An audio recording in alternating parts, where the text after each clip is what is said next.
dan kemudian mantan presiden, seharusnya dibuat dalam undang-undang itu menjadi apa? Bahwa tidak bisa juga cawe-cawe lagi karena dia sudah guru bangsa.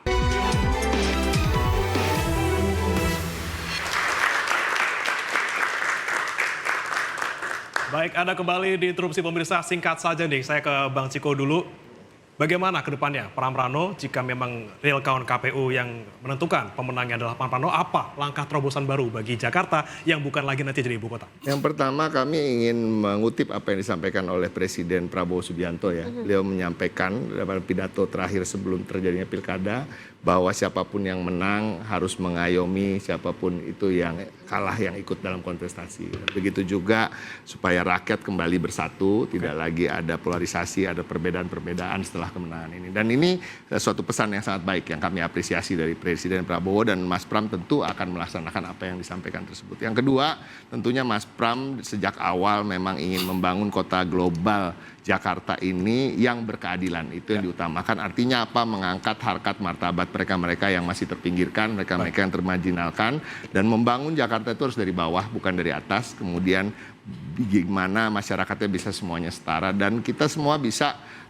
menikmati apa yang dinikmati oleh semua orang, dan jadi ada kesetaraan di sana, dan ini yang akan diperjuangkan terus oleh Mas Pram dan Bang Dul sesuai dengan janji ketika kampanye. Oke, kami tunggu ya Bang Ciko ya nanti ya. Oke, saya ke Bung Andi. Bung Andi, ini kan meski masih kita nantikan nanti 15 Desember, tapi kalau satu putaran dari Demokrat sendiri masih solid dengan koalisi yang sekarang?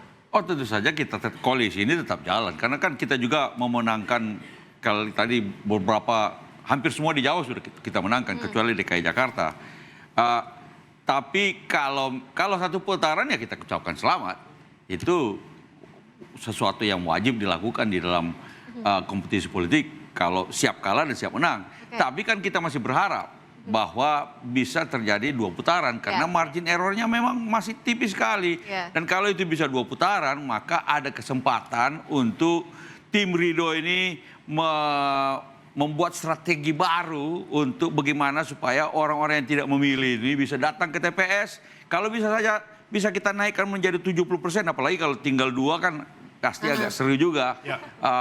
Perbedaan pandangan dan kemudian alternatif kebijakan yang diajukan. Nah, harapan kita kalau 2 putaran, maka ini ada kesempatan, masih ada kesempatan untuk memenangkan kompetisi politik, dan tim Ridho kita tunggu saja sampai hitung manual ini oleh KPUD bisa diselesaikan. Oke, masih ada harapan ya, masih ada harapan. Baik, terakhir Bung Emrus silakan. Baik, saya pikir ada suatu hal yang saya catat tadi dari saran dari Bang Andi tadi bahwa ada suatu strategi gitu ya. Artinya saya kira suatu hal yang bagus. Justru sekaligus membuktikan bahwa di tim partai mereka Indonesia, tim pendukung Ridwan Kamil gitu ya, menunjukkan bahwa mereka tidak kerjasama. Kenapa tidak Bung Andi diajak? SBY menang karena Bung Andi kan dulu kan di awal-awal Bang. Saya tahu, saya ikuti. Jadi ada suatu pemecahan, ada suatu faksi di situ. Faksi ini. Harusnya Bung Andi dipanggil itu untuk memperbaiki strateginya. Nah, dengan penjelasan ini saya melihat mereka tidak kompak itu. Ya. Baru yang berikutnya adalah saya mau tanggapi bahwa kalau kita lihat perlu sebagai closing statement saya dibuat undang-undang tentang jabatan presiden. Supaya presiden tidak cawe-cawe lagi lah. Karena supaya presiden kita, siapapun presiden kita, jadilah menjadi negarawan. Tidak memberikan dukungan kepada pilkada. Gitu ya, karena dia sebagai presiden. Jadi jangan turun menjadi downgrade dirinya menjadi katakanlah politik daerah. Dan kemudian mantan presiden seharusnya dibuat dalam undang-undang itu. Menjadi apa? Bahwa tidak bisa juga cawe-cawe lagi karena dia sudah guru bangsa. Nah, ini yang menurut saya yang perlu kita perhatikan supaya ke depan presiden kita dan mantan presiden kita, kecuali dia menduduki sebagai ketua partai, pernah SBY sekaligus ketua partai.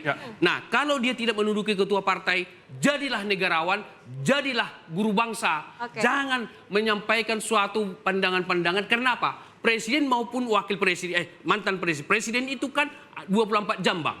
Jadi kalau dikatakan ada dari istana itu mengatakan begini, bahwa itu adalah sebagai ketua Gerindra.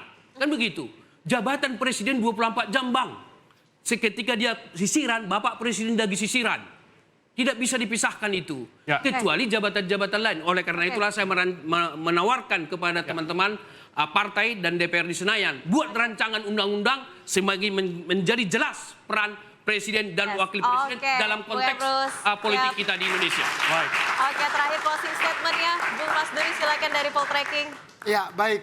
Kalau sebelum pilkada para kandidat berebut endorser ya. Setidaknya ditunjukkan oleh tadi ada Anies, ada Ahok, kemudian ada ada mantan presiden ya, ada Pak Jokowi, kemudian Pak Prabowo tadi sempat disinggung sekilas juga muncul suratnya kan. Yang katanya dibuat sebelum hari tenang gitu. Tapi tanpa tanggal itu. Jadi kalau sebelumnya berebut endorser, setelah pilkada di Jakarta ini berebut margin of error gitu. Jadi berebut MOE. Yang posisinya di bawah berusaha menarik ke bawah, yang sedang menang berusaha menarik MOE ke atas gitu. Tapi pada akhirnya apapun hasil akhir dari pelaksanaan pilkada di Jakarta itu adalah pilihan warga Jakarta. Dan kita semua menganggap pelaksanaan pilkada serentak ini cara kita merayakan demokrasi di Indonesia. Dan sekali lagi, semua pilihan yang terjadi ya kita kembalikan kepada rakyat ya sebagai pemegang kedaulatan tertinggi ya dalam konteks pilkada Jakarta, dan kita berharap siapapun yang terpilih mau satu atau dua itu yang terbaik untuk Jakarta. Betul sekali. Siapapun yang menang yang terbaik, dan tentunya kita berharap nanti hasil real count KPU juga adalah suara hati rakyat Jakarta. Terima kasih Bapak-bapak sudah hadir di Interupsi. Terima kasih adik-adik dari Unikat Majaya sudah bergabung di Interupsi. Demikian Interupsi, saya Nadia Valeri. Dan saya Bria Maratena yang undur diri. Selamat malam dan Sampai jumpa.